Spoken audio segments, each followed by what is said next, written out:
Bonjour et bienvenue sur Décodeur Bipop. Comme d'habitude, on résume l'actu algérienne et un peu du monde en quelques minutes. Alors aujourd'hui, on va parler de quoi? On parle des réactions internationales face à la décision algérienne de couper les frontières avec le Maroc, de la reprise des vols en Algérie, de murs qui sont construits pour empêcher un afflux des réfugiés afghans, et pour finir, d'un Algérien qui a découvert du pétrole en cherchant de l'eau. Oui, on peut chercher de l'eau et trouver du pétrole. Si vous nous découvrez, bienvenue à vous. N'hésitez pas à vous abonner, ça nous aide beaucoup.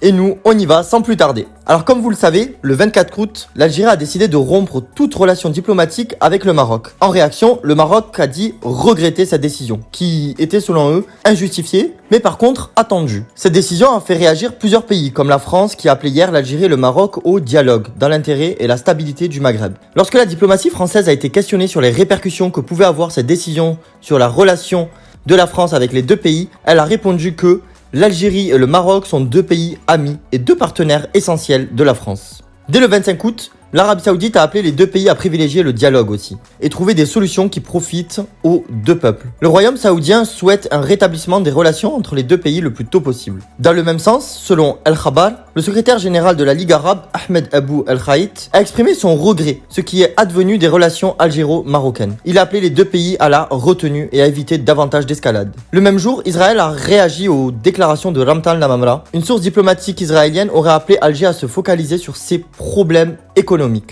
En tout cas, beaucoup de réactions et beaucoup de pays qui veulent à peu près la même chose, un retour et un rétablissement des relations entre les deux pays. Maintenant, à ces deux pays de voir comment ils peuvent faire face à cette situation. On passe au sujet suivant, c'est la reprise des vols en Algérie. Après plusieurs semaines d'attente, le gouvernement algérien a fini par autoriser la compagnie aérienne Air Algérie à opérer plus de vols internationaux dans le cadre justement de la réouverture des frontières. À compter de samedi prochain, Air Algérie va pouvoir effectuer 32 vols commerciaux, donc internationaux aller-retour par semaine, dont 24 avec la France. Au total, ce sont 64 vols internationaux qui seront opérés chaque semaine depuis et vers l'Algérie, au lieu d'une quinzaine depuis le 1er juin. Parallèlement, la France a placé l'Algérie sur la liste rouge samedi dernier, ce qui va limiter fortement les possibilités de voyage des Algériens vers l'Hexagone. Donc voilà, c'est tout ce qu'on a actuellement sur la reprise des vols en Algérie et notamment des vols France-Algérie ou Algérie-France. Et on passe au sujet suivant.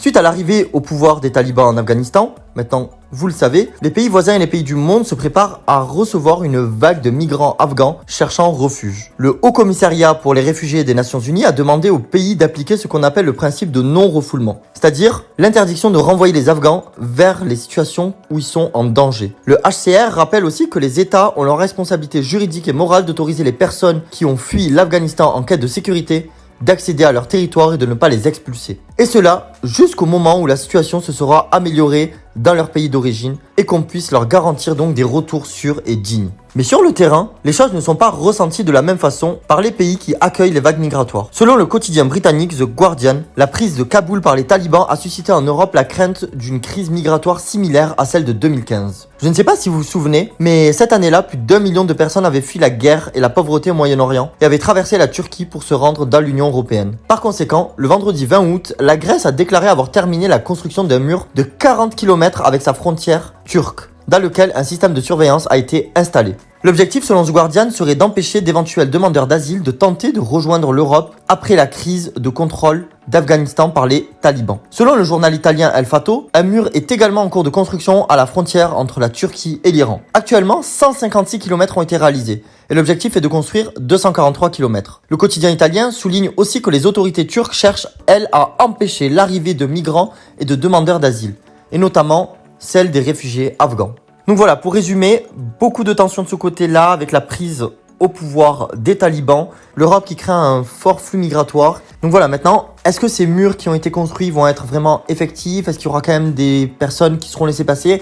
Est-ce que c'est pour mieux contrôler le flux ou totalement l'en empêcher? Ça, on va le découvrir très bientôt. En tout cas, on revient vers vous dès qu'on en sait plus. On passe au dernier sujet de cette vidéo et même de la semaine, car aujourd'hui c'est notre dernière vidéo de la semaine. On voulait vous raconter l'incroyable découverte de Mouslem Boubacar, un petit agriculteur de la région de Constantine. Alors vous en avez peut-être forcément entendu parler, ça s'est passé en mars, donc c'est pas quelque chose de tout récent. Alors qu'il forait la terre de sa ferme pour trouver de l'eau, cet homme a vu surgir à seulement 90 mètres de profondeur un liquide plus visqueux et noirâtre qui ressemblait à du pétrole. Selon la directrice de l'énergie de la wilaya de Constantine, Rokhaya Bentorki, l'agriculteur a retrouvé ce liquide noir visqueux et était accompagné d'une émission de gaz similaire à des substances énergétiques. Les premiers résultats de l'échantillon analysé révèlent effectivement un taux important d'hydrocarbures dans le liquide. La découverte est d'autant plus étonnante que ce n'est pas dans cette région du nord-est algérien que le pays abrite ses réserves d'eau noire, mais à des centaines de kilomètres normalement au sud, dans le Sahara. Donc voilà, c'est très étonnant, mais il y aurait du pétrole dans le nord-est algérien. Voilà, c'est fini pour aujourd'hui, et c'est fini aussi donc pour la semaine. J'espère que cette semaine vous a plu, que vous avez aimé